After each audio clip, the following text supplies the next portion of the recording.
And I'm going to go ahead and call to order the Thursday, October 11th, 2018 meeting of the Royal Oak Zoning Board of Appeals. The board does not write the zoning ordinance, but does have the authority to grant relief from it where practical difficulty or unnecessary hardship would result. The board will vote on each agenda item following a public hearing. Use variance requests require a minimum of 6 affirmative votes in order to grant these requested variances. Non-use variance requests require a minimum of 5 affirmative votes in order to grant the variance. If you would like to request that the board table or adjourn your case due to the absence of a full board, it does look like we are missing one member this evening, you must inform the chairperson immediately following the public hearing. Petitioners shall do their best to limit their presentations to 10 minutes. Each participant in the public hearing shall do their best to limit their comments to 3 minutes. And with that, I am looking for a motion on the minutes for the September 13th meeting. Motion to approve. I'll support. And support. Any questions or any additions, subtractions, deletions? Seeing none, I'll call for the vote. All those in favor signify by saying aye. Aye. Those opposed? All right. That moves us, we don't have any old or unfinished business, so moving right along to item D1, case number 181033, public hearing on the appeal of Jacqueline Worthy, petitioner owner for the following variances. Mr. Murphy. Next number? No, you got- Oh, crap. You're on last one. I'm sorry. We're not gonna do that again, are we? I've had a long day, I apologize. Let's try this again. Case number F181108, public hearing on the appeal of Action Fence of Michigan, Inc., petitioner and Maureen and John Husek, owner for the following variances to the city fence ordinance. Mr. Murphy, let's try that one. That works. This property is located at the corner of Woodsboro and Marywood, and it's regarded as a corner lot due to the fact that the lot to the south at 1460 Marywood faces Marywood. The petitioner has an existing 6-foot-tall wood fence, and I'll show you on the photographs. The fence is located between the house and the garage. There's quite a distance between the garage and the rear property line, and that property to the south. This section of the fence is located in this portion of the aerial photograph. Because it's a corner lot, the ordinance permits the fence to be no taller than 4 feet along that property line, and the petitioner is proposing to replace the fence with an equal 6-foot-tall fence, so therefore they're seeking a variance of 2 feet from that maximum 4-foot fence height. There are several photographs which I think are useful to provide a point of reference in the segments of the fence that are being replaced. There is a split rail fence that's located between the garage and the property to the south. The petitioner is proposing to replace that. It's of equal height, so it does not require a variance from the ordinance requirements. Any questions for Mr. Murphy at this point? So just to confirm, it's only the portion that they already have the high fence that they are wanting the variance for. Correct. So if we grant them this, it'll only be for that portion. They won't try and use it for the rest of the portion if they grant it. You can make it specific if there is no distinct language in the way that the variance is currently listed. If after a conversation with the board you feel that that's appropriate, should the board want to grant the variance, you can certainly make that motion to make the distinction. Okay, thank you. Any other questions? All right, not seeing any. Are the petitioners present? Please come forward. Give us your name and address for the record and tell us what it is you want to do. Okay. My name is Maureen Husek. I live at 427 Woodsboro. And this is my husband, John. Same address. Lived in Royal Oak my whole life, never done anything like this, so you guys are going to have to kind of walk me through it. So we have the double deep lot, as you mentioned. We don't want to put the 6-foot fence in the back behind the garage. We've always had the split rail there. That's what we intend to put back there because we want to be able to see through. But we do need some privacy. We have 5 grandchildren. We have 4 grand dogs.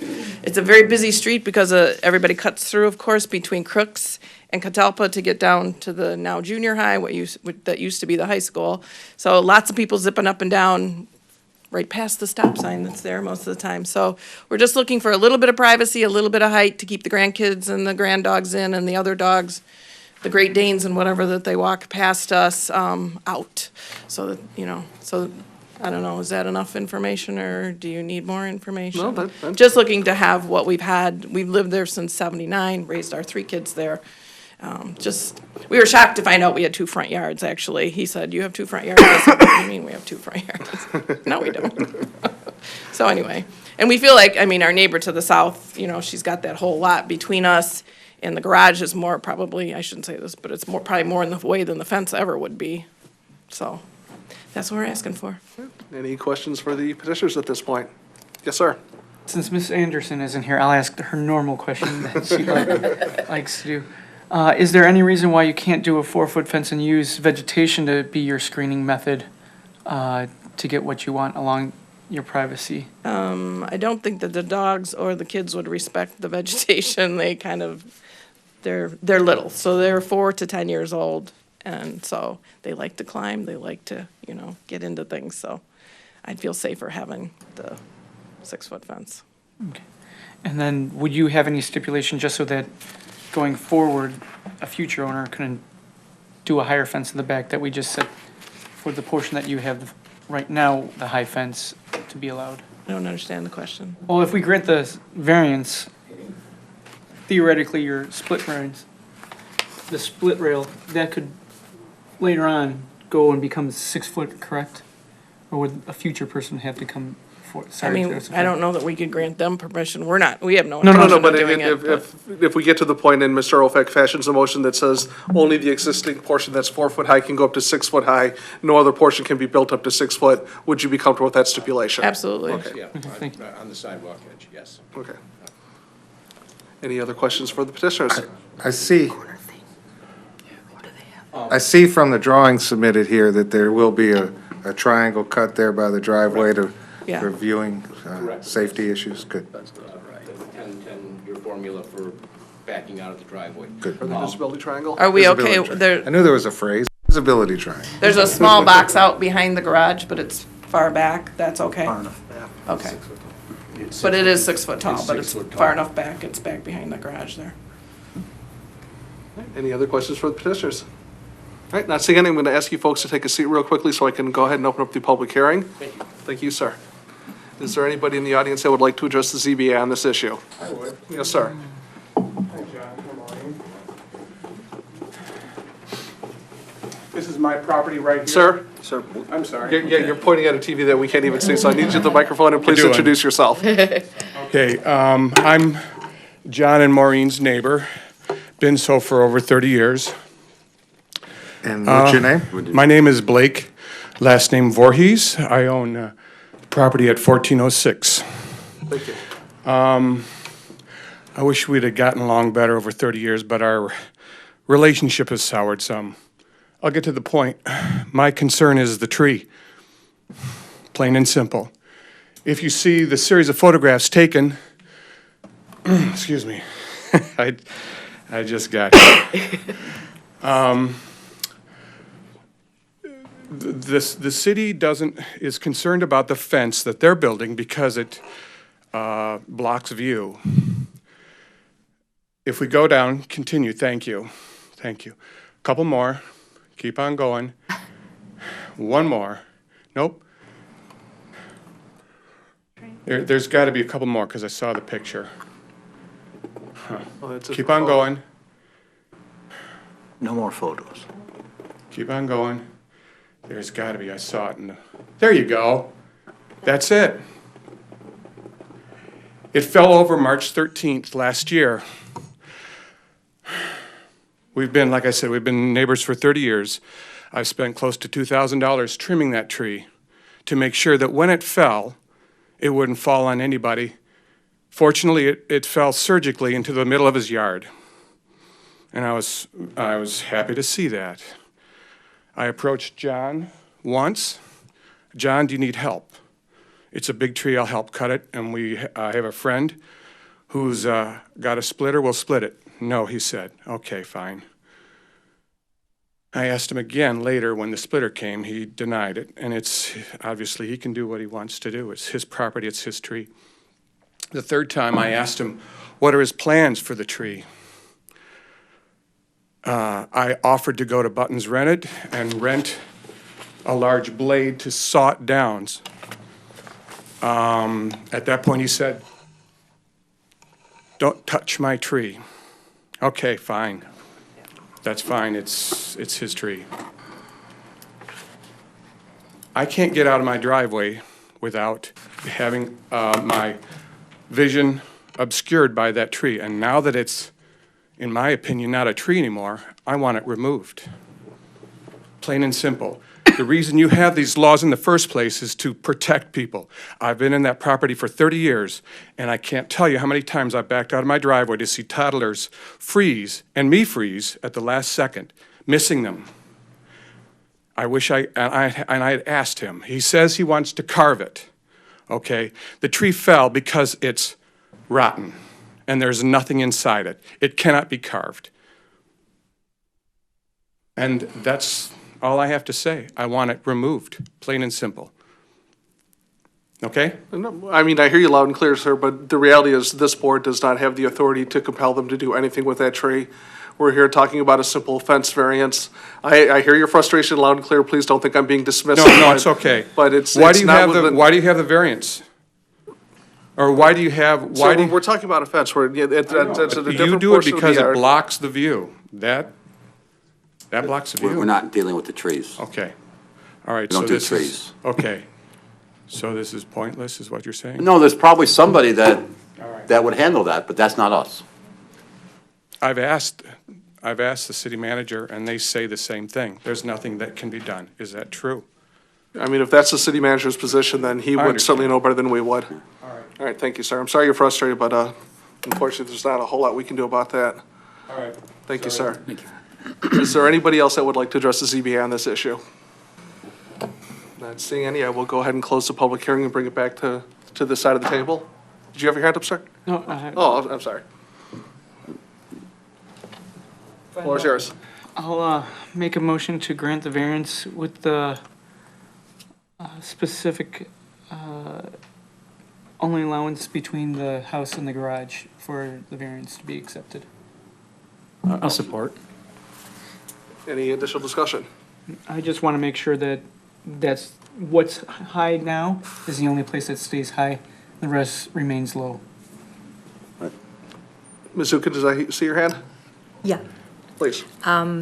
Ordinance is 4 feet. Corner lots are all subject to the same ordinance because it's considered a front lot. I appreciate the fact that there's already a 6-foot fence there, but I do not believe that the fence ordinance is any different than a policing ordinance, and therefore there's no grandfather clause.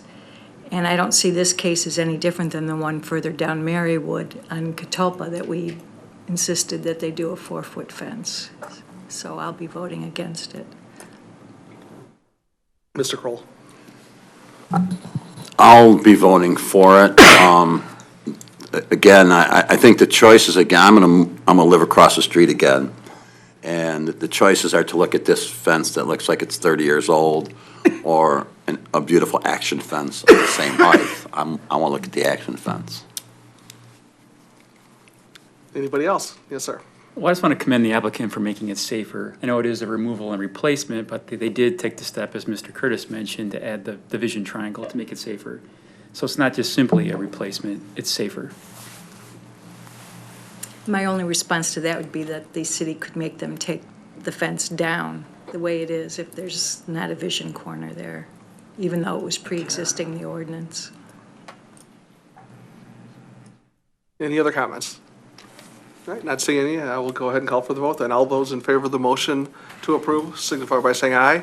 Aye. Oh, So I'll make sure the motion stipulating it's just this portion, Yeah. not the rest of it. So, yeah, good. that is the case. Sorry, I didn't mean to interrupt your vote. I'll start over. All those in favor signify by saying aye. Aye. Those opposed? No. Very good. Thank you, folks. All right, that moves us along to item number D2, which is case number 181136, public hearing on the appeal of Stonefield Engineering and Design LLC, petitioner and Fishman and Wilner, 804806 LLC, owner for the following variances, and I will kick that off to you, Mr. Murphy. This site contains a non-conforming two-family dwelling. It's located in the one-family residential zoning district, which obviously doesn't permit two-family dwellings. The petitioner is proposing to divide the lot for the purposes of retaining the existing two-family dwelling and creating a vacant buildable lot for a single-family home. We apply the bulk and area standards in the two-family residential zoning district to the non-conforming two-family dwelling itself. Therefore, the ordinance requires a minimum lot size of 9,000 square feet for a two-family dwelling. The resulting land division creates a lot that's 5,400 square feet. So the petitioner needs a waiver because they have a reduced lot size. Additionally, the setbacks, the distance on the driveway side and the non-driveway side need to be no less than 15 feet when the combination total of the two. And they would total less than that. They would total only 12. So they're seeking a waiver from that. This proposal perpetuates the continued survival of the non-conforming use, the two-family dwelling, because it retains it, and it does so on a reduced lot size, so therefore it expands or intensifies the non-conforming aspects of the use in the one-family residential district, and therefore the petitioner needs a variance to expand, alter, or extend the life of the non-conforming use. The land division would result in a vacant lot for a single-family home that's 34 feet wide by 150 feet deep and 5,100 square feet in lot area. We'll take a look at a map of that block, but no lot on the block is 34 feet. Most of them are around 40 on the north side, and on the south side has a variety, but the majority seem to be about 35. Therefore, the proposed lot needs to meet the current minimum standards of 50 feet wide and 6,000 square feet in lot area, and it certainly isn't able to do that, so it needs a variance from those standards as well. I did reference the lot sizes, so we can go to You that. can pull that slide up. Sure. Perfect. Oh. I do have it. Let me look. Do we have that? No, unfortunately, it didn't make it into the packet. I realized that just Oh, a did you? short while ago when I was reviewing the materials prior to the meeting, so I will bring that up for everyone to be able to see. How come you have it? You special? I don't know, I got it. Must be special. No, they're I have here. the powers. It's in the packet. Mine isn't.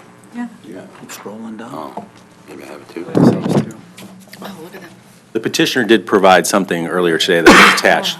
I'm referencing the map on the screen. The subject piece of property is shown here, and I'll kind of rotate around it so you can see. It's on the south side of this segment of the street. Many of the lots, not all of them, but many of them are 35 feet, and you can see all of the lots on the north side are 40 feet or greater. The petitioner is proposing not to revert back to the original plat, but create a lot that's 34 feet wide and another that's 36.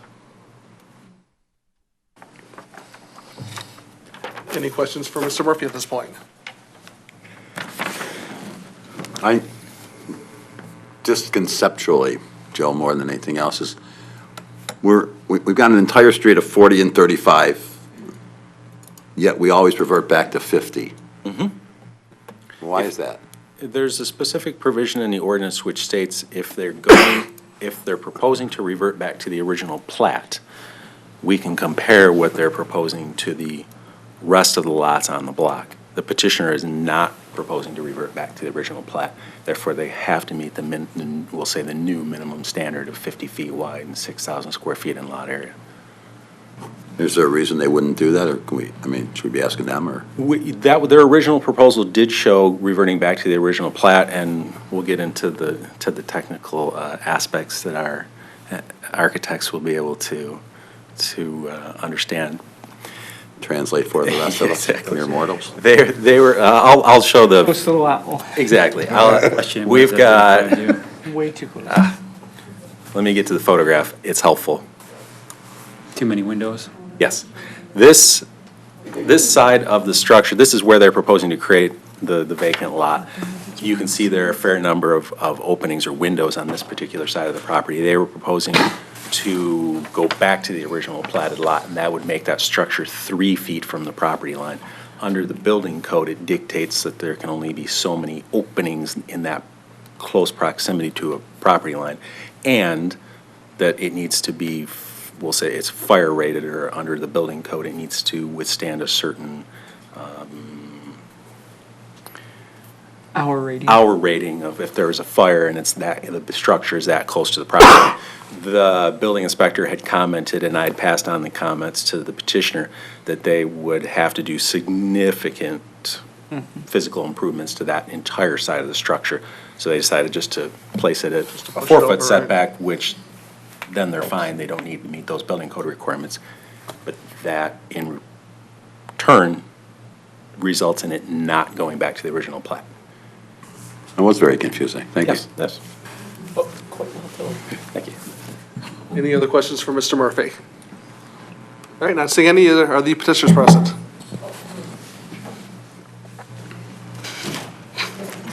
Good evening, members of the board. Jake Modesto, Stonefield Engineering Design, the applicant, 28454 Woodward Avenue, Royal Oak. I'm here to represent really our client, Alex. He is a local member. He lives about a block away from this property. He's a current business operator in the Royal Oak community. Yeah, we were in front of you. We had an application for the 35-foot lots. That was, we made the application. We were suggested that we revise that application to be more in line with building codes, with the fire rated walls and everything. The property is currently zoned single family.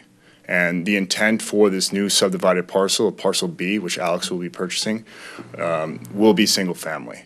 Unfortunately, the current use on that parcel is a two-family home. That happened before, to our knowledge, before this property was purchased by the current owner. So this is really an existing nonconformity that's been going down the lineage of this property. Now, the property and then really the building, we initially demonstrated to the planning department. We had a building on this property. We were told to remove it as part of our application because it did not affect the current lot split. We were able to demonstrate the fact we were able to put a building that is very similar in characteristics to what's happening in the neighborhood. You get a couple examples of. If you want to hand Mr. Elphick, he'll hand them around. Thank you. It really is the intent of what we're trying to put on this property for Parcel B. And really, again, in line with what's happening in the neighborhood. We understand the size is a little bit different than current parcels in the area, but it still meets the intent and the character of the neighborhood. So for those reasons, we do feel like this is an application that would be in line with the block. And really, we're here to answer any questions you guys may have. Any questions for the petitioners at this point? Yes, sir. Where is the hardship with using this lot currently as it stands and the need to have to split it? Good evening, board. My name is Matt Bates. I'm an attorney that represents the petitioner and the landowner. It's a combination. That's a disjunctive standard between practical difficulties and hardship. And they are one and the same in this instance because the property owner purchased this property with a duplex existing on it. So it's been a non-conforming property from its inception, and he's had the intent to split and develop both parcels, but because of the read of the statutes and the ever-changing ordinance, he's been unable to. So this is kind of an instance where the planning department within the city has an objective and a goal of expanding and keeping the community of Royal Oak ever-changing, diverse, economically driven, things of that nature. What hasn't changed is that the original plats in this neighborhood are all out of line with, well, not all, but the majority are out of line with the actual restrictions in the current ordinance. As previously stated, the south side, the majority of the properties are 35-foot frontage. The north side are primarily 40-foot frontages. What's unique about our situation is the current structure realistically fits within the building envelope of that 35-foot frontage. And but for the windows on the side that will require fireproofing and things of that nature, the new structure, which will be on Parcel B if this zoning board is, grants our petition, will be within a similar building envelope and will really bring the community together. Right now, you have a vacant lot within the development or the area, and vacancies really don't do anything for neighboring properties. This will pull the entire community together and will be uniform in construction and design standards to what is accepted in as new common construction methods and materials. Well, I would disagree on that. It would be necessarily possibly unifying it. Neighbors might think it's all right to have this. You're creating a more dense thing. Where is the hardship in using this as a single-family home and the need to split it to the smallest size lot, even if this was 4 feet away and you wouldn't need to go to that, it would still be the smallest lot on this whole block. Where is the hardship in It that? would, and the hardship comes that the purpose of any planning commission, any zoning board, or any property owner is to get the highest and best use for property. And right now, because this lot was joined at its inception when it was purchased, the current owner and the potential buyer are being stripped of their ability to seek the highest and best use for the property, which is to develop and avoid waste of property. I'll let you have that opinion. Any other questions for the petitioners at this point? All right, I'm going to ask you gentlemen to take a seat, and I'm going to go ahead and open up the public hearing. Yes, ma'am, I know you've been eager to speak. No Hi, worries. my name's Amy Serafinsky. I live at 808 Forest, the property next door. And Betty Crippen, who lives on the other property with the yellow house. Well, obviously, we don't believe that there's obviously any hardship and that spaces would really not do well. In our neighborhood, we sent around, we have 12 signatures from our neighbors. And we, as the residents of Forest Avenue, believe this appeal should be denied based on the following. Strict compliance with zoning ordinances provisions will not unreasonably prevent the petitioner from use and enjoyment of the property for a permitted purpose is not unnecessarily burdensome. Granting the variances would prove detrimental to other property owners in the area. Third, there are not circumstances or conditions inherently unique to this property that necessitate granting the variances. Four, this is not evidence of practical difficulty, and they are not inherently unique to circumstances or conditions of the property that require granting the variances. Five, petitioners failed to demonstrate that practical difficulties exist with structure compliance to the ordinance provisions. And six, that the denial will not provide detrimental to the petitioner.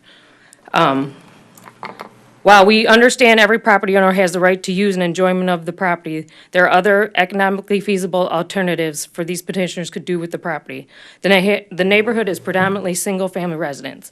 Now, I've lived next door in the gray home for 17 years, and so what I'm gathering is that this property has not been sold yet. The current owner has never complied with the City of Royal Oak ordinances for the last 17 years of my existence in that home. He's done projects, he's torn off decks, rebuilt that deck without ever pulling permits. He had his people come in the evenings. We've always had problems with the renters. It's been a rental ever since. If this young gentleman has purchased the property, he has done nothing to keep up that property. In the summers, the grass we always have to wait till the city has to let them know it needs to be cut. I did all the landscaping, I cleaned up the back. Betty has always cleaned up the side of that property. So no one has ever taken any true ownership or care for the neighborhood from that location. So we feel that this is no different and that squeezing a home in there, there's plenty of homes that are built and being built on reasonable lots that, yeah, and being torn down, that this one house is not gonna make, one little small house is not gonna all of a sudden make Royal Oak viable. Thank you. Yeah, please, come to the microphone, introduce yourself, and absolutely. My name's Deborah Herrick, and I live across the street at 731 Forest. I have one of those little houses. I've been there since 1977, and I rather enjoy looking out at her landscaping and the landscaping across the street, which would be this gentleman's property. I would like to see the building that he proposes to put on there, to see how much sunlight it's going to block, which side of the property the driveway is going to be, and regardless of whether or not the brick house has to be modified for the firewall, what about Betty's house that has all those windows and has, vinyl as opposed to brick, and whether or not, the police or the fire department can get there to be able to save her house, which is 1925? Yes. So then what happens with her foundation if they get too close? Who's going to pay for any repairs of that? It's just not a neighborhood desire to have that property taken up with another monster house. Thank you. Okay. Betty Crippen, 734 Forest. I've lived there 50 years. I must say, what's wrong with a little space? What's wrong with a little open space? It means a lot to all of us. And even though it's not well taken care of and there's a dead tree, deader than dead, on their property, I've asked them many, many times, please, do you want me to take it down? Do you want to take it down? It's going to fall on one of our houses. Nothing's ever done. So I don't know, that's just what we've been dealing with. Mainly it's rental. It's been rental for forever, ever since I've moved there. And sometimes they're good. Sometimes they're not so good. Sometimes the FBI is there, what's going on. And really they are. The FBI did come. So right now we have good renters. We're happy. But we've been through it with them, let me tell you. So I say, what's wrong with a little space in Royal Oak? Just give us a little space. So that's all I'm going to say. I happen to notice on your yellow house, a historic house? Yes. Is that a distinction? Well, it's from Friends and Sons, you see. Oh, I see. But I just say, maybe the bulldozer will stop if they see that. But it's 1925. Yeah, okay. And I think the brick house was there before my house was, so, I know it's been there a long, long time. Thank you. Very good. Thank you, ladies. Thank you. Could I ask who's gonna buy this house a question? Yeah, when after the public hearing. Oh, I'm sorry. Yeah. All right, is there anybody else in the audience that would like to address the ZBA on this matter? My name is Edward Smith. I live at 729 Baldwin. Okay. Edward, Right. before you start, let me just ask, did you have a copy of those signatures that you could provide to us? Yeah, please give those to Mr. Olfax so we can have those on the record. Sir, please continue. I apologize. I live right behind this place. I have a rental next to me. There are 5 cars over there. They all work afternoons. There is constantly, till 2, 3 in the morning, somebody coming, going, slamming car doors, ever since I retired 12 years ago. I have a house across the street from me. Those people got into a little bit of a trouble. They started renting out rooms. Now they have 5 cars over at their house. That's right across the street from me on Baldwin. They're constantly coming. There are 4 women that live over there. That means there's going to be 4 boys coming over with friends. We have nothing but traffic coming in and coming out at all hours of the day. Doesn't matter what we say to them. They're relatively quiet, excuse me, but there's still somebody walking up and down the sidewalk or walking up and down the driveway, talking on their phone at 2 and 3 in the morning. All because they work midnight, so they work afternoons. Well, I realize that a lot of people can't work during the day, but you strive to get a better job so you can work during the day. They don't. They deliver pizzas all night long, and then they're up all night long.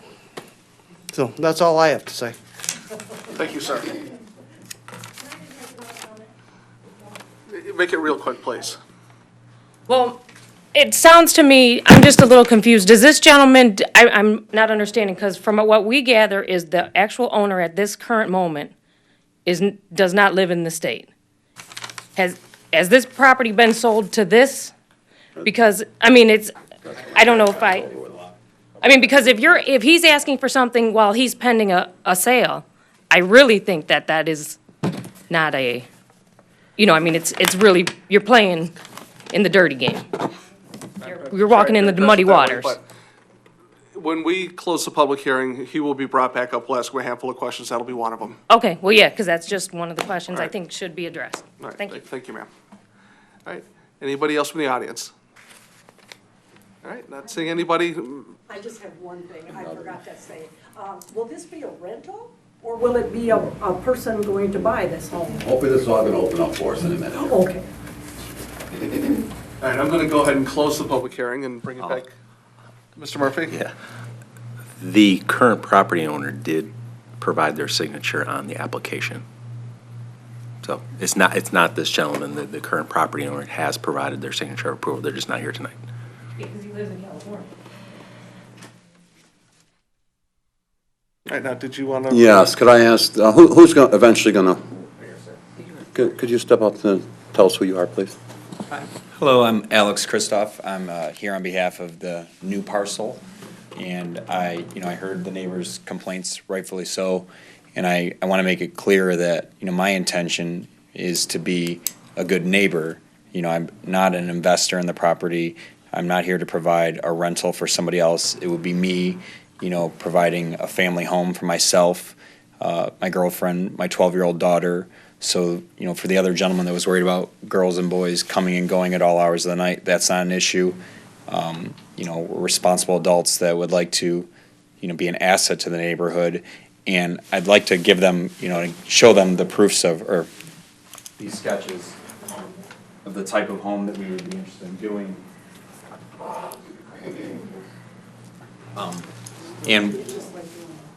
And with respect to the neighbor that did speak today, the driveway would be on her side, so that would allow for the standard 8-foot driveway with a 4-foot setback on her existing property. So it would be 12 feet away from her vinyl home.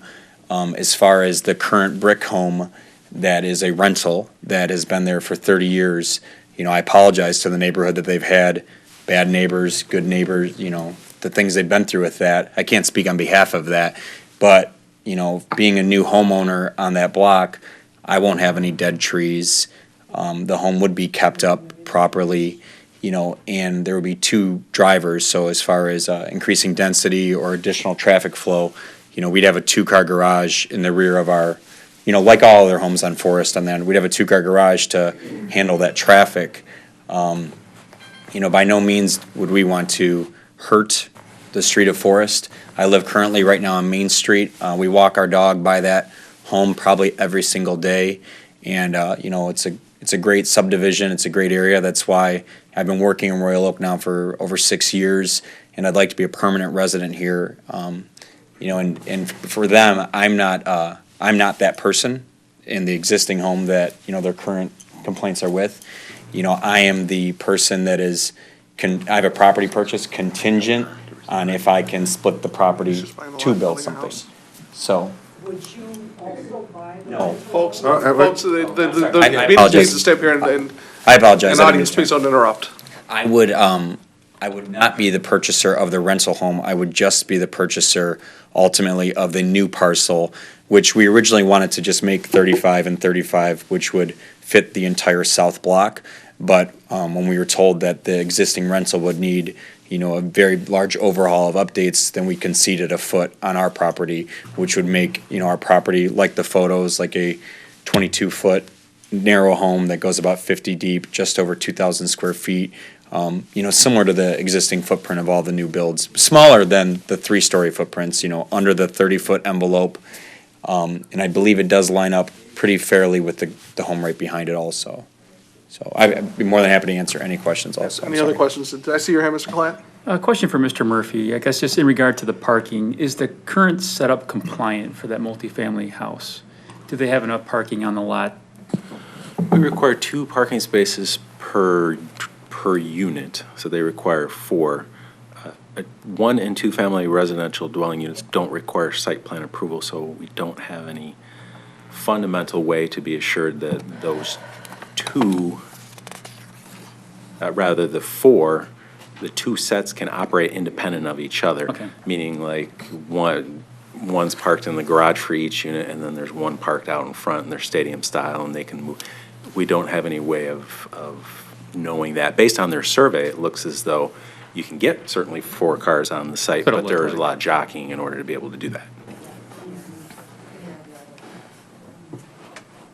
Any other questions? So, not for you, but who's representing the current owners? Is that you? Jake Modesto. Yeah. Okay, so you're the architect? No, I'm the applicant, I'm the civil engineer on the project. Okay. Who does the attorney represent? I'm representing the new home buyer. Okay. So you're representing the current owner, is that correct? No, we're You were representing the current representing owner. Alex. We have to, in order to have the application submitted, we have to have the current property owner's signature in order to apply as part of, So nobody's here representing the current owner? Correct. Okay. So he's not able to answer questions about this? Right. When did he, do you know when he bought the property? 1986. 1986.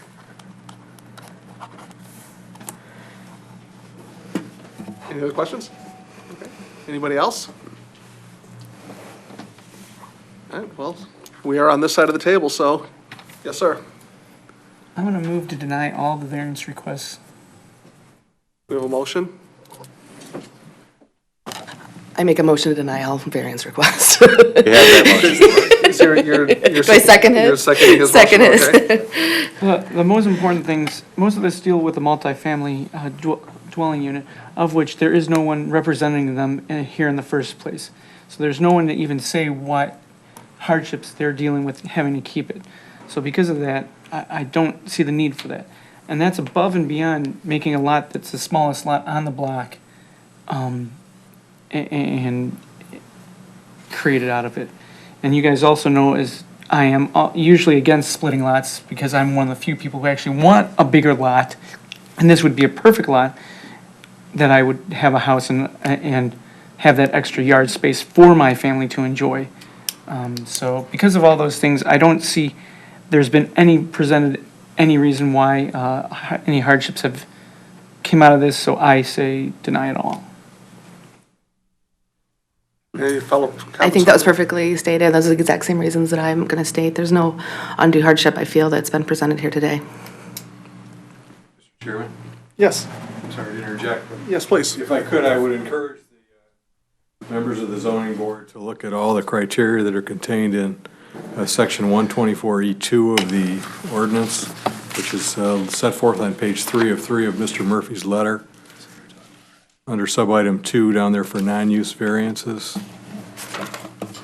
A, B, C, and D. And if you could, for purposes of the record, I would ask the board collectively to offer some comments on each of those 4 criteria in support of the motion to deny the request for the variances. Where are you? Where are we seeing that? Okay. Page 3. I feel that the current right there. owner can Down a little bit, right there. remain with how it is, and that there's not a need for a split. In fact, if they split it, now they have to ask for all those variances for the extra space, the square footage. Would it do substantial justice to the other property owners? As you've heard from the other property owners coming forward, they feel that their neighborhood would actually get worse off. The plight of the landowner due to unique circumstance of the property.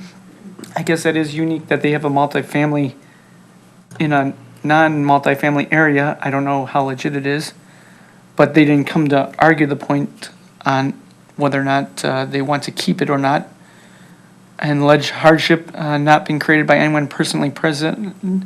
They created it by wanting to split this so that they can make more money and have an extra house. So they presented this problem, in my opinion, so. Is that satisfactory, or you have some more follow-up comments, or? Well, if the other members of the board have comments, I think it would be appropriate to add them. If not, then you should take action on the motion, so. I think Yes, sir. B, which we come across all the time, and it's always seems to be argued that you can't use your property because you've got to split the lot. And somehow or another, owning a double lot in a house and someone buying it, you can certainly use this as a single-family dwelling with a nice lot, large lot. I don't see anywhere where that's a problem.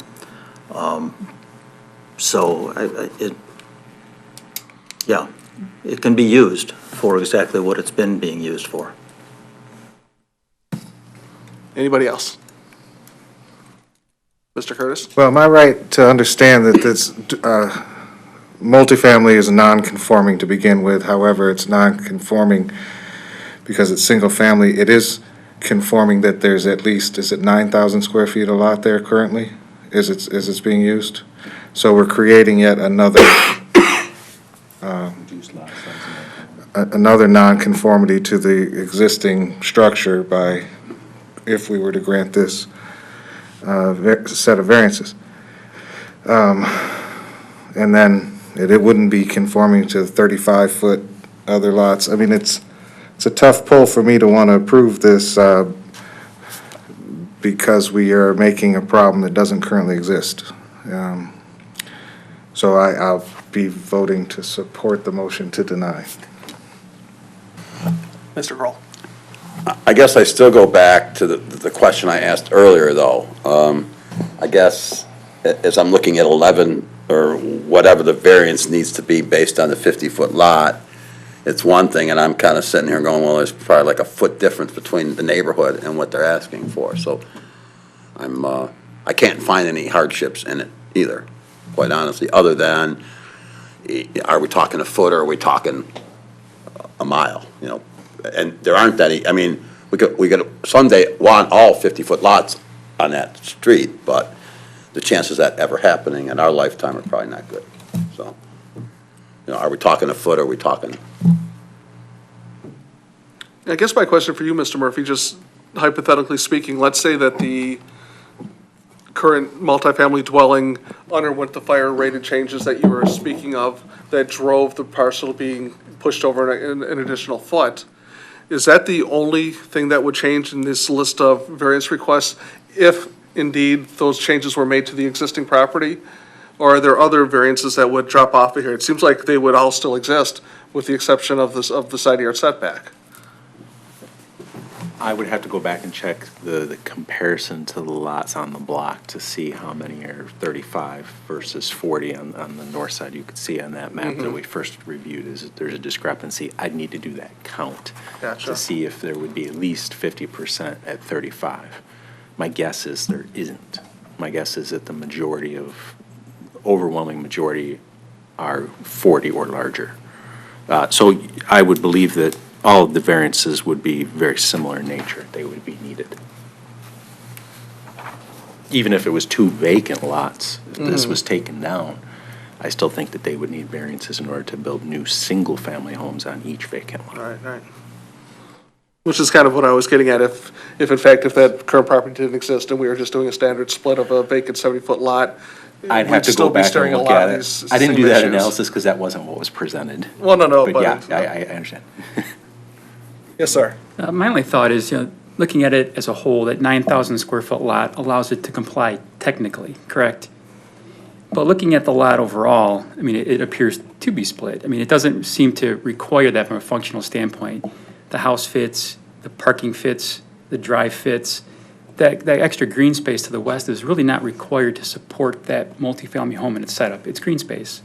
So just looking at it from that standpoint, I guess we can argue the foot from 34 to 35 feet, but there was concerns about the house being, is it going to, will the foundation impact your home? There is a building department, and those standards are set forth and will be protected by the building department. He'll have to comply with all the setback regulations set forth for that lot too. Sir, the meeting's on this side of the table. So I just want to bring that point up that 9,000 square feet is required, but technically speaking, that smaller footprint seems to fit that house for parking and everything else. Is there any other comments that anybody would like to add? Oh, that's true. We are down a board member, so if you do want to hold this over until next month, I apologize. I should have brought that up earlier. Until we have a full board that could vote.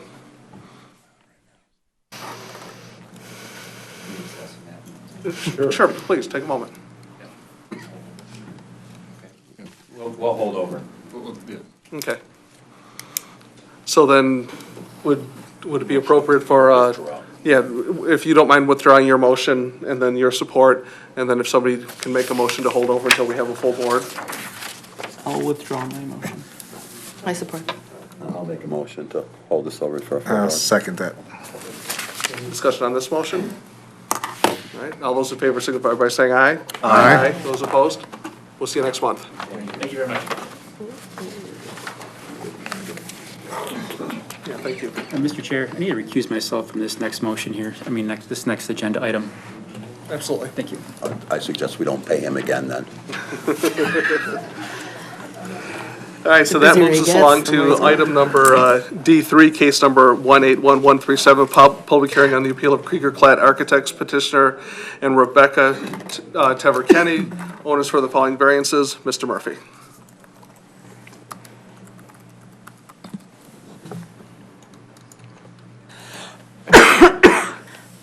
please.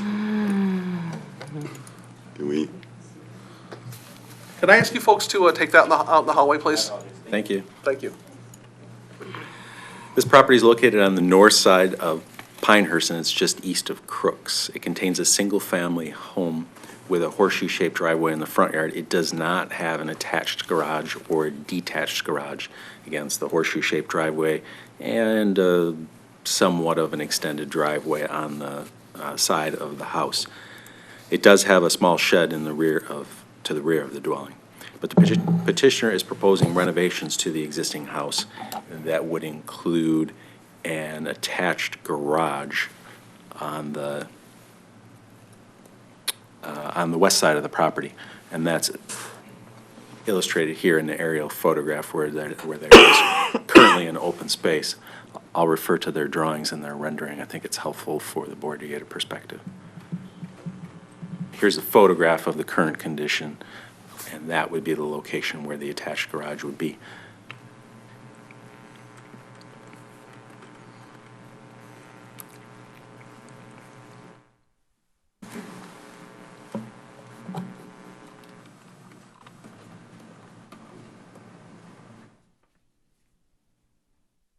The attached garage shares a roof line. You can see on the floor plan that's shown, there's a walkway that separates that structure from the house itself, yet they have a common roof line. So there's a little walkway to walk from the drive through this open space to the backyard.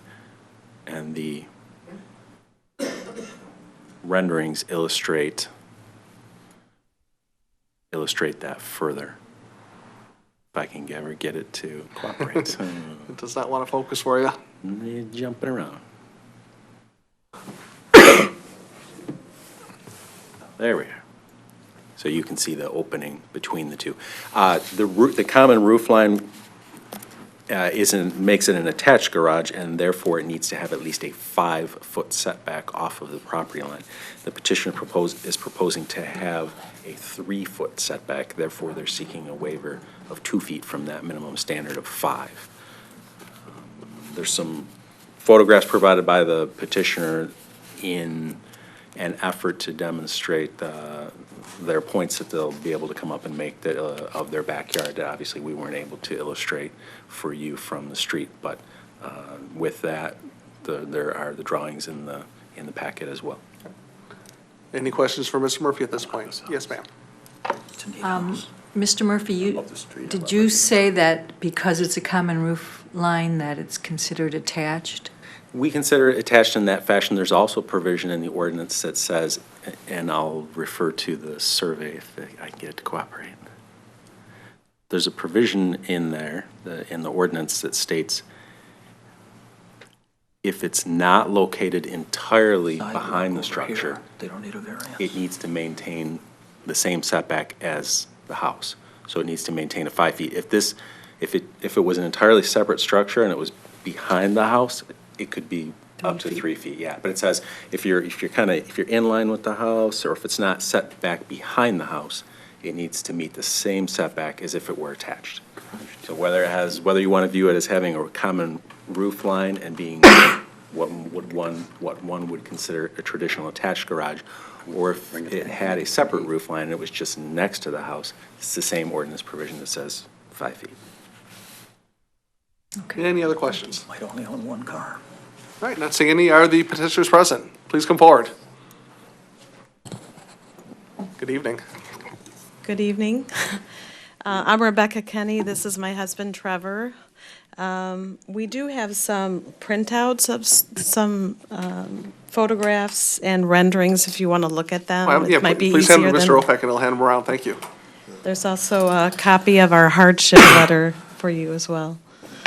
I think we might be one copy short. I apologize. It's okay. This home was built in 1950, and it's never had a garage. We've lived in the home for 13 years. We have just barely gotten by without a garage all this time. Now we have 2 young children. Like, our lives have just exploded with things. So we're just really looking for the most basic, I mean, you can see it's like basically a one-car garage. We also want to store bikes and, you know, outdoor equipment and things like that. Basically, the reason that we're asking for the variance, one of the biggest issues is without it, you can really only open one side of the car, like the driver's side door. Like if you were to pull a car into the garage, you really can't open both car doors. Yeah, I measured with my car doors open, sort of standard size car, it's about 13 feet across. And currently with the 5-foot setback, it would only allow, I think, a garage of 12 foot 9 inches. So really it's quite restrictive. You could just open up one side of the car and be no storage space along the sides. Sorry, we're looking at pictures. This is really a beautiful home, you guys. I want it.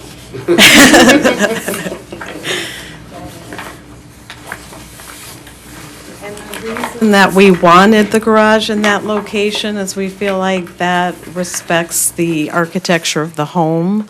And our architect did an amazing job. Highly renowned. Yes. He doesn't have a vote, Yeah. by the way.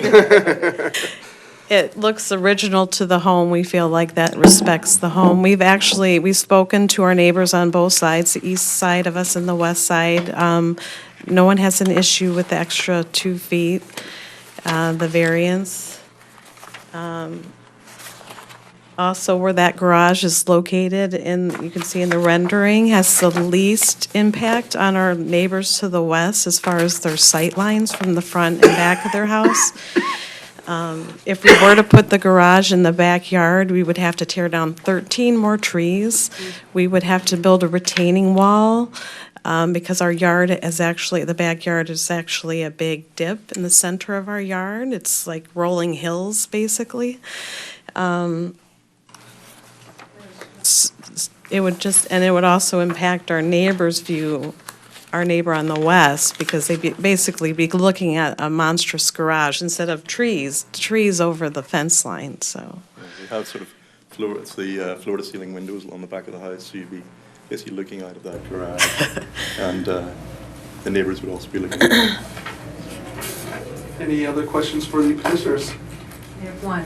Is that tree to the west of the driveway going to be able to stay there when you put the... In the front yard? Yeah. It has to come down, and the reason is it'll have to come down no matter what. If the garage was in the back, or where you can see it in the renderings now. It has, if we could keep it, we would, if there's somebody that could save it, but the root structure has pulled up the concrete driveway and also the brick pavers. That you can see, I think you can see it on one of the drawings. If somebody can turn the corner of the driveway progressively hanging up. We need to deal with that anyway. Even if we were to just replace our driveway, we'd probably have to that really take clearly down a shows it. tree. Unless you can take out a third of the root structure and keep the tree, I don't know. We'll try if we can. Yeah. But we're trying to save all the trees in the backyard too. You know, there's 13 more that would probably have to come down if we put the garage back there. All right, any other questions? All right, not seeing any, I'm gonna, and we are now, because Mr. Cladd had to recuse himself, we are down 2 members on voting on this. We can hold it over till next month, or we can proceed. It is completely your prerogative what you would like us to do. I think proceed, yeah. Proceed, please. Okay, very good. Then let me ask you folks just to take a seat real quickly, and I'm going to go ahead and open up the public hearing. Is there anybody in the audience that would like to address the ZBA on this matter? All right, not seeing any, I will close the public hearing and bring it back to the side of the table. Mr. Kroll. Yes, Mr. Chair, I will make a motion to approve this 2 feet. We have a motion, I'll support. and we have a second. Any additional discussion, sir? I have a question to Joe. Is there any problem with the fire distance between the houses if this is okayed? The architect is well aware of those standards, so I'm presuming that they, Okay. that they've taken all the precautions. take- And as, with regard to newer construction, Anthony may be able to confirm this, it's simpler to accomplish because you're constructing new versus if the previous case, they were proposing to move a lot line closer to a structure, then that structure would have had to have been physically modified to conform. It's certainly easier to be able to conform to the code requirements in new construction. Okay. And the garage, it's over 12 feet away from the existing residence as the one plan shows, so Okay, I didn't see that. it should be all right. And even if it wasn't, they could theoretically make the garage walls fire rated if fire official wanted them to. Yeah, more concerned with Yep. the No, I neighbor's agree. house I than agree with you. the one that's adding on, but just wanted to ask the question. And back to you, Mr. Kroll, if you have anything you wanted to add to your motion. I mean, I think it kind of speaks for itself to me. I think 2 feet is not a real lot to be asking. I think garages are very important in Maine. I wouldn't live in a house without one, so I'm kind of sensitive to that, so. I think a couple feet would greatly enhance their quality of life without really hurting the people, the neighborhood. Yes, sir. I think they have an inherent hardship of trying to add a garage onto here without removing all the trees that they have, and they're trying to be careful with the environment that they have and not change the look of the neighborhood and the feel of the neighborhood by just impacting one tree over a bunch of trees and putting in a retaining wall, because like they said, they could put in the back. Yeah, it would be a lot more money and a lot more problems, but this actually helps solve that situation a little bit better, so I think they're taking care of that hardship that they would have to deal with. And additionally, if they did put it in the back, they could put it 2 feet closer to the neighbor, so I don't And they see could this build it a being whole lot hard. bigger. Yeah. Not seeing anybody else, I will go ahead and call for the vote. All those in favor signify by saying aye. Aye. Those opposed? You're all set. Thank you so much. Motion passes. Thank you. Do you want all your copies back? Yeah, we probably don't either. Yeah, they're gonna get recycled, so.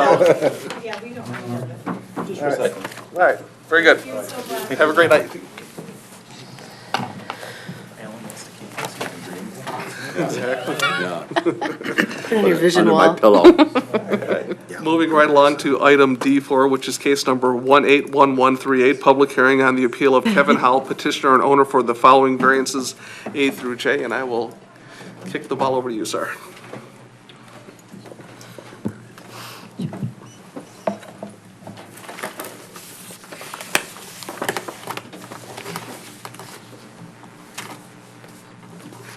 Property is located on the corner of Phillips and East Third. It contains a two-story single-family home and a detached garage. Because it's located, because of the orientation of the lot to the east, the property at 613 East Third, this particular property has setbacks required, front yard setbacks required on Phillips as well as on East Third. The existing structure, the existing house that's there is within that setback, so it's currently non-conforming. And the petitioner is proposing to do a two-story addition to the home that would maintain that non-conformity. The proposed addition would have a 4.8-foot south setback along East Third Street, and the ordinance requires the setback to be equal to the house, again, to the east at 613. That setback is 28 and a half feet. That's measured to the nearest point of living space, not the enclosed porch. We measure to the nearest point of the original house's living space, which is 28 and a half feet. So the petitioner is proposing, seeking a variance in order to waive that setback, that distance, the difference between the distance, and to expand the non-conforming structure. I will refer to the petitioner's floor plans to illustrate the next series of variance requests.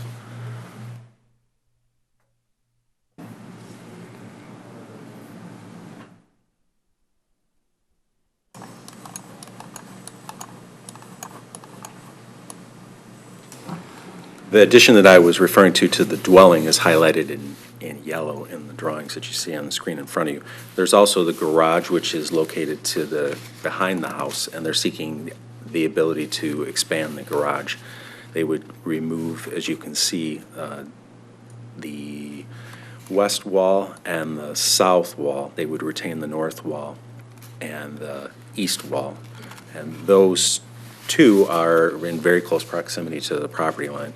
The house has a 1 foot north setback and a 1.5 foot east setback. The petitioner is proposing, as you can see in the elevations, a second-story addition to the garage itself, and it would retain that non-conforming setback. So the petitioner is seeking a variance in order to expand the non-conforming garage in a non-conforming manner. The ordinance allows for a detached garage to be no more than 15 feet tall at its highest midpoint. And we'll reference the elevations.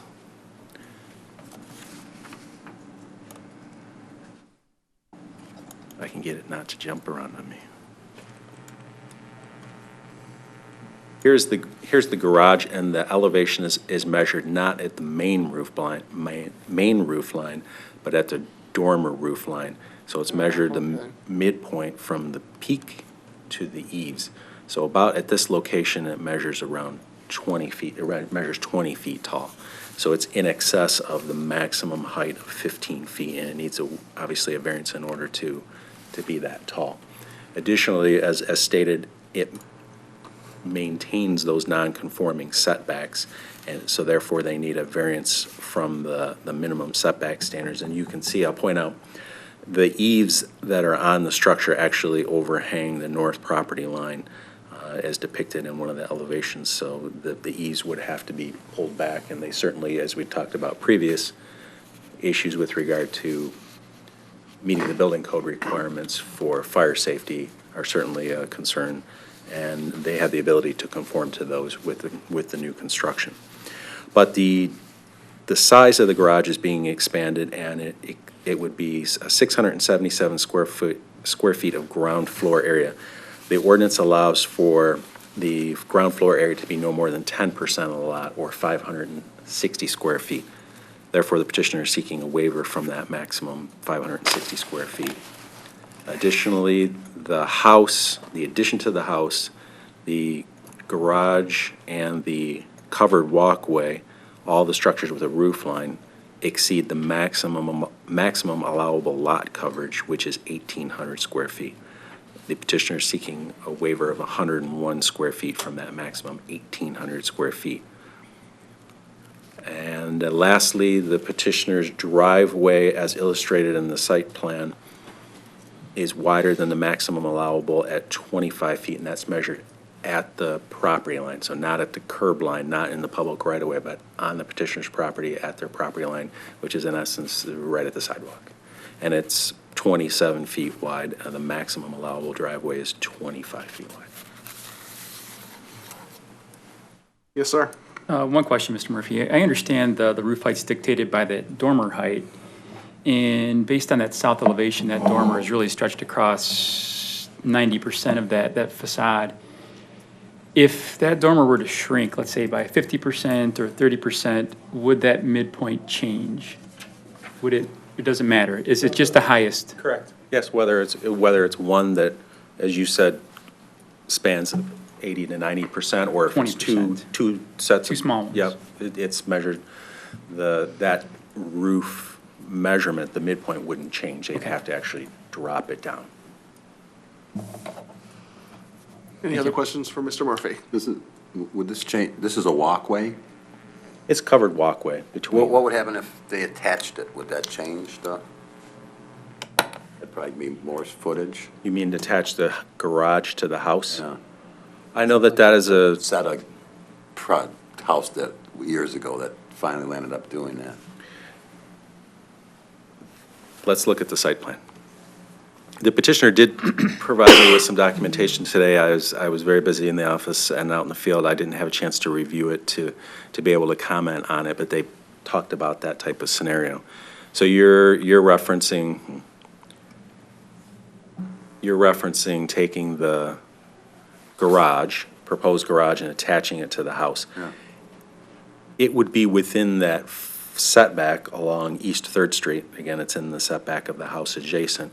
And depending on where they placed that house, if it had living space above it, perhaps it would not meet the rear yard setback as well.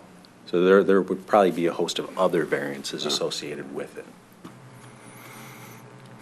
Any other questions? Are the petitioners present?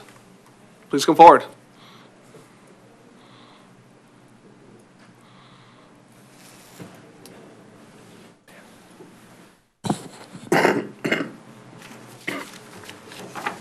Hello, my name is Kevin Howell. I live at 227 Phillips, which is on the corner of 3rd and Phillips down here by CVS. This is my architect, Andrew, who also used to be a neighbor. I live in a 1929 bungalow, Sears and Roebuck's house, right? And I've lived in the house since '94, and I've owned it since 2001. I have lots of friends that live, I work for GM, I have lots of friends that live out, Milford or wherever, right? And have tried many times to convince me I need to move away, right? But I love Royal Oak, and I've never really considered moving, actually. I have fabulous neighbors, some of which are here, and I've really intended to just stay and age in place is the term I've heard, right, in Royal Oak. However, I have some new life changes coming where I'm getting married. Don't give me variances for that. Maybe some advice. And originally, I thought that was going to be the not hardship, I don't want to call it that. No, you don't have to do that. Too early for that. My point was that, so I'm getting married, and she has 2 daughters, right, that one or both are probably going to be living with me, right? And I have a couple cars, and that's going to bring at least 2 more cars as well.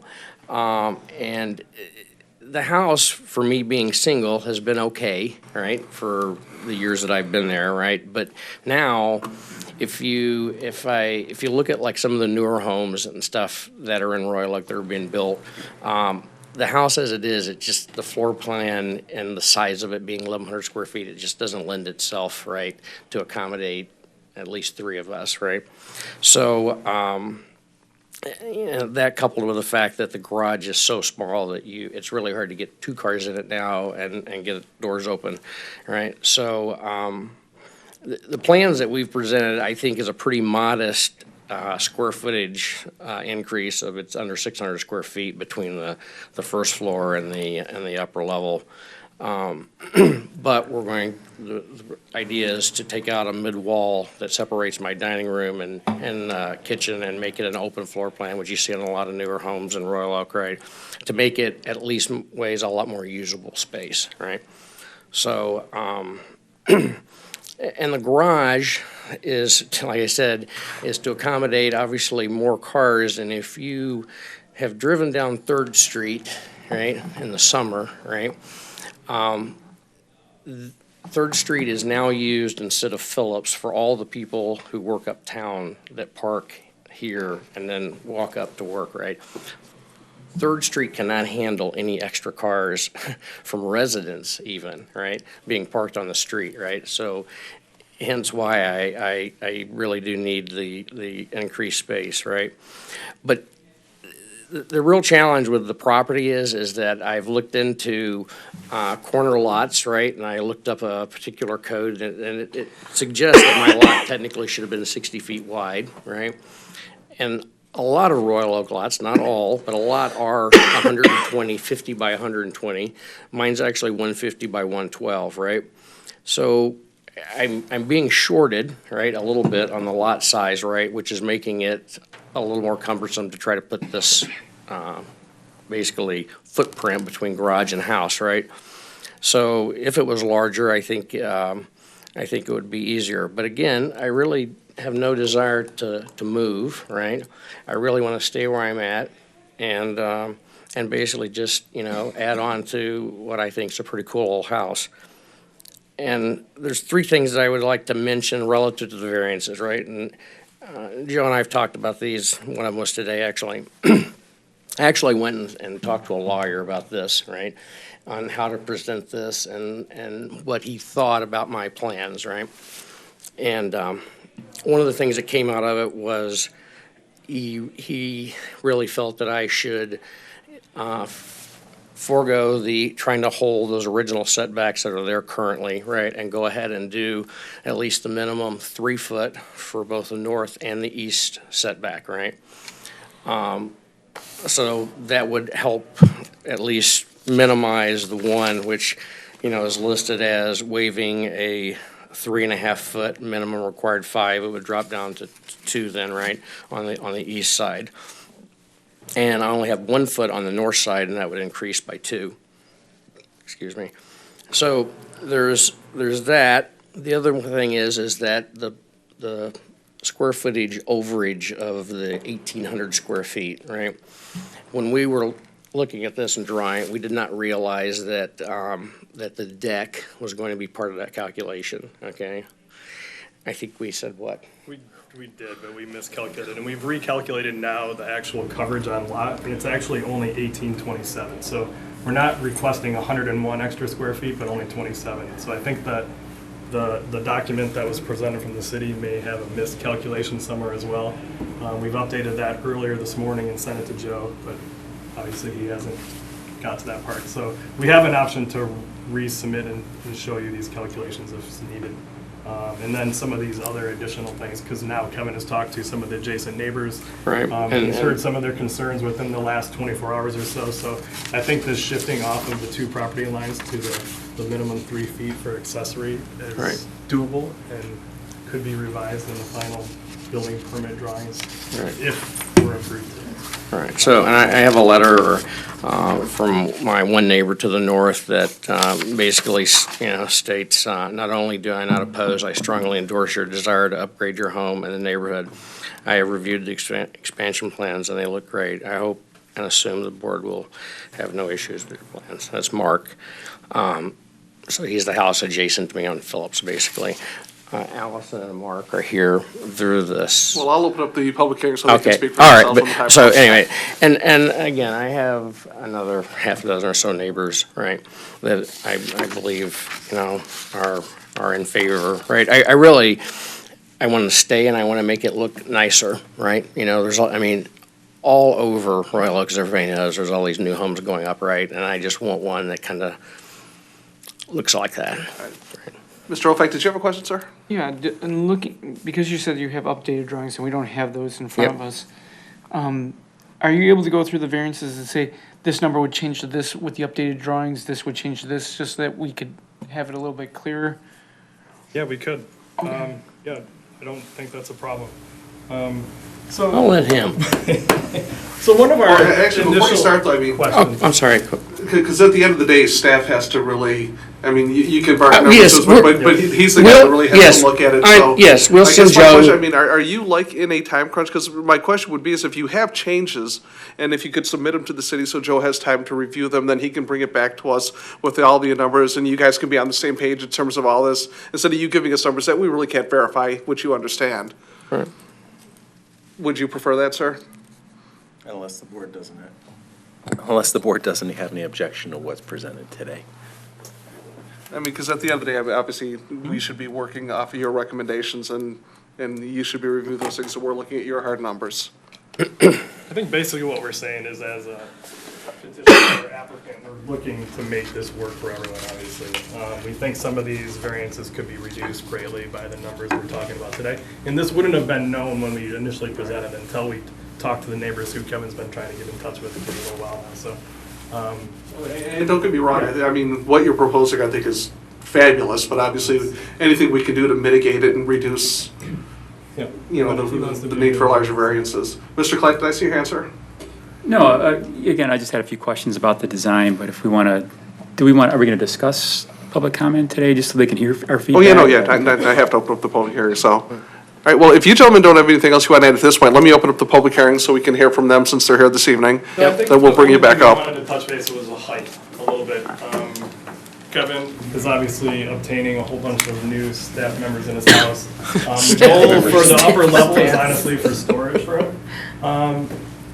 Because the house is so modest, it's a two-bedroom house currently today, barely a two-bedroom today. And if you So saw we're how looking much to was add in my one more little- bedroom. So Right. the addition on the house is a rather straightforward one. It's the garage, and I just wanted to explain a little bit why the garage height is maybe matters at this point. And we've tried to leave the north property line with no dormers today so that it presented itself to the neighbors in a way that was closer to the 13-foot height variance. So the height of the garage is presenting to 3rd Street today, and it still holds back beyond, or to the 25-foot setback, which would be created on the seat if we needed to. But because of our eastern neighbor who has an attached, fully enclosed porch, we do believe that this addition is sitting beyond what would be counted today as front of primary residence because it's fully enclosed and potentially heated and cooled. So that's all I wanted to say. So I think that other variance could potentially go away too, is I guess where I'm going with that. I knew there was one other one. Yes, there is the other variant that I knew there was a third one that we're looking at changing. The 2-foot one on the driveway, right? That is something that I think we just failed to make clear to Joe, and that is that the idea is that the pad won't run all the way back to the sidewalk, right? The side that would be closest to the house, right, it will come back maybe 10, 12 feet, and it's going to angle into the current and basically end where the current driveway does now, And right? hold the current 3rd Street curb cut. Yes. I think that No. may have been something misleading in the early drawings. Right, so no, it would be no change to the driveway entrance width that it is currently, right? Because I actually share that entrance with Allison now, and I've been told by contractors it's about the maximum width as it is, right? Plus, it's just added expense if I want to go, if I have to repair the city's curb and stuff. I didn't want to get into that either, so. And again, it's one less variant than we think, so. Very good. Mr. Klein. Just one quick question. Sure. I think you did an excellent job with the design for the house. It ties in well, it seems seamless, a nice design. I like the dormer, right? The dormer, right, is a feature that if you look at the front of the house, right, is present, right? And, you know, we thought that, you know, it ties in and it, you know, it's nice. You have harmony. one but though, just Okay, go just ahead. one but. All right. Did you consider a possible addition to the north side of the house? You do have 11.4 feet to work with between that setback and the property line. So always looking to reduce variance numbers. Did you look at a possible addition on the north side versus that'd be the east side of the house? By preserving that large open area was actually better for the Phillips Street road side, especially the northern resident. We wanted to maintain as much of the green space as we could. We could have, like you said, maintained, and maybe even got a new cut for a garage off of Phillips, but we didn't. There's a ton of mature trees down that road that we didn't want to mess with too much, so we tried to keep the changes to a minimum and hopefully even help out a neighbor. And now that we've been in touch with her, maybe helping some of their non-conformities work a little bit better. Because my hope is that in her case, Allison's case, my property line, like we said, is 1.5 feet off of my garage currently, right? It makes for a very narrow driveway of hers. I mean, in other words, when you pull into her driveway, inevitably part of the car is actually on over my property. But I've never cared, right? So one of the things that I had mentioned to them is that if this went through, right, I would not be opposed to letting them, you know, if they wanted to pave their driveway, right, to use some of that space, right? I understand there's a letter and a way to get that done, right? I would be fine with that. Oh, I see. So. Very good. Thank you, gentlemen. All right, I'm going to go ahead and open up the public hearing. Is there anybody in the audience that would like to speak to us on this issue? I thought for sure there would be. There is somebody. Oh, here we go.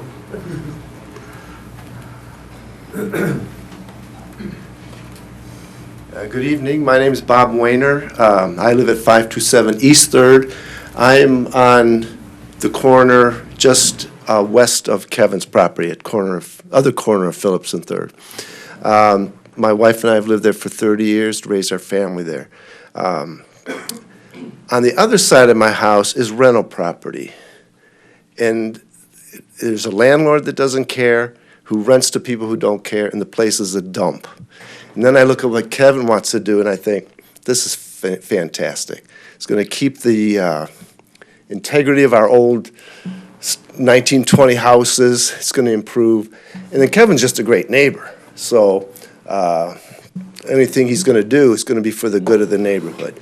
So I just want to speak in support of it. I know I speak for, well, it's hard to speak for people that aren't here, but I know that anybody I've talked to in the neighborhood feels exactly the same way. So I just want to speak in support of it. All right, thank you so much. Anybody else?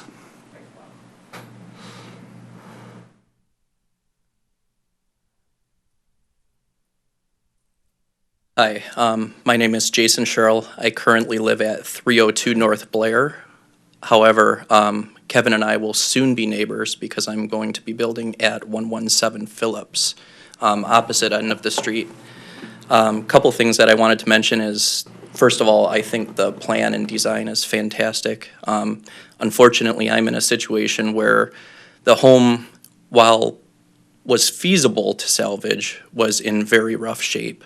It would have cost a very substantial amount of money to save and just wasn't feasible. With Kevin's plan, I feel like it's going to tie into a lot of the existing structures and just the general community very well.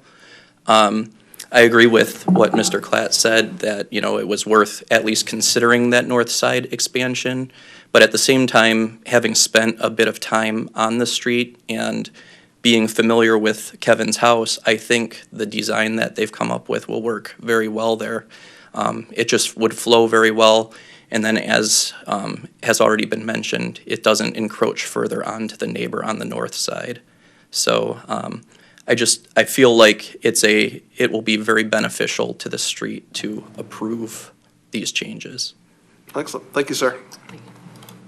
All right, anybody else?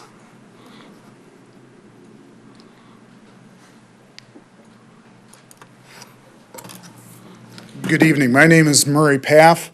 I live at 302 Potter, which is on the north side, 11 miles. So while I'm not directly impacted, I do want to say that I think Kevin has been a good friend. He's one of the first people I met when I moved here in 1999. And he is a model Royal Oaker. He loves the farmer's market. He loves downtown. And he is really the nucleus of his neighborhood. I wish he was my direct neighbor. So whether my saying has any bearing in this, I do want to say I strongly approve and think he's a great guy and great for Royal Oak. And the fact that he wants to stay here, like he said, while all of his colleagues are moving out to Bloomfield Hills, Milford, and so forth, and building larger homes, I think he's a great asset for Royal Oak. Okay, excellent. Thank you, sir.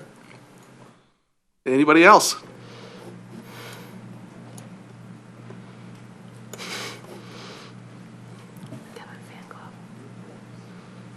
Matt and Allison Doust, we're the owners of 613 East 3rd Street, the property directly east.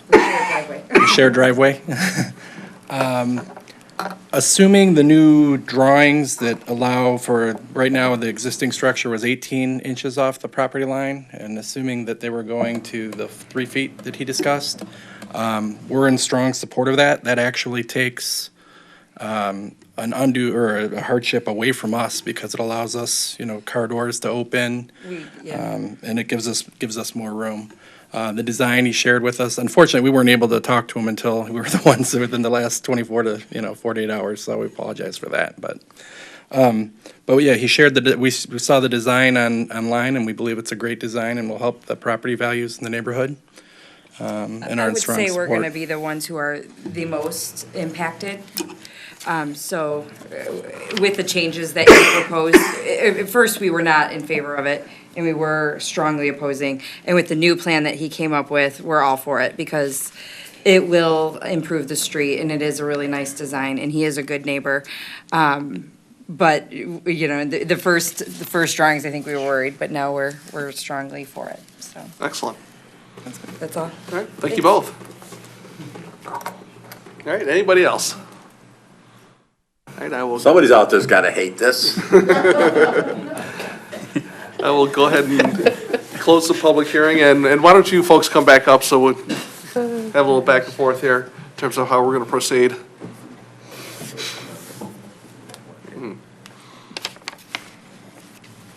So we do have two dynamics here. I mean, obviously, if you were to resubmit the plans to Joe, and then we can bring it back next month, we can proceed. If you'd like us to, we are short a member. I mean, it's really up to you guys, and, and Joe, I mean, if you have anything that you'd like to say, I mean, to me, it seems to make sense that you review the plans again and nail down the numbers. Sure. If you guys are okay with that. Yeah. I don't think it's changed the design a whole lot other than the items we talked about today. Right. We can take out, 3 of Joe's concerns, right, which Exactly. I think at least a couple of them are gonna go away for sure, right? If we have to, we'll cut a foot off the new porch, right, to get to 1,800. But between that and the driveway, and then again, changing the setbacks to the at least the 3, right? Well, if somebody wants to make a motion to hold this over until next month's meeting. Yeah, Mr. Kroll? yes, I'll make that motion. Support. And support. Any discussion on that? Only that I'm really impressed with these, Yes, seeing all these neighbors I'll tell you, all in it doesn't- favor. it doesn't happen Yeah, often. we don't get that. We thought there was gonna be, we were gonna check for weapons before this. Everybody loves one another. What the hell's going on here?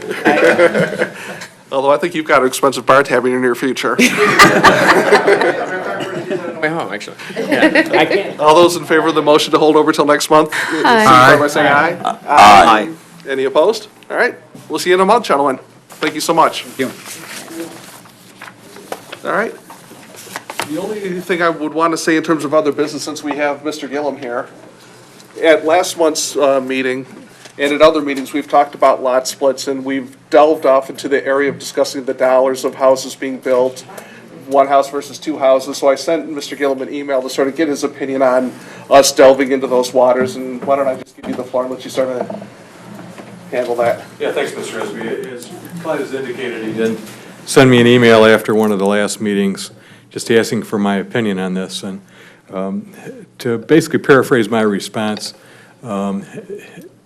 what everyone is entitled to, an applicant, really any property owner in the city, they're entitled to a reasonable use of their property. They're not necessarily entitled to maximize the profit in their particular property, but at the same time, they still have a right to develop the property in a reasonable fashion based upon the characteristics of the property. So what I would encourage you to do is to look at the characteristics of the property itself and the specific criteria that are in the ordinance for the practical difficulties.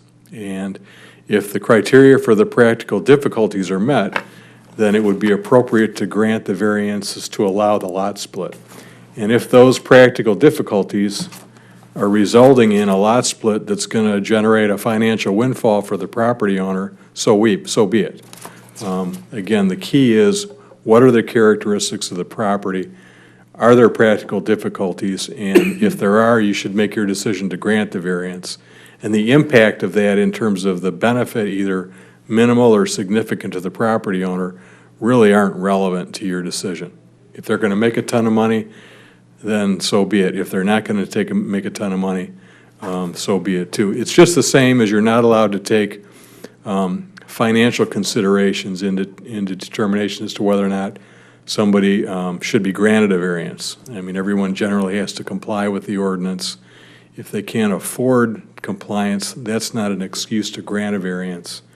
Along the same lines, just because if there are unique characteristics to a property, if because of that, they're going to be entitled to a lot split and they're going to recognize a substantial windfall, that really shouldn't enter into your considerations either. So look at the property. What are the characteristics that are unique to that particular property?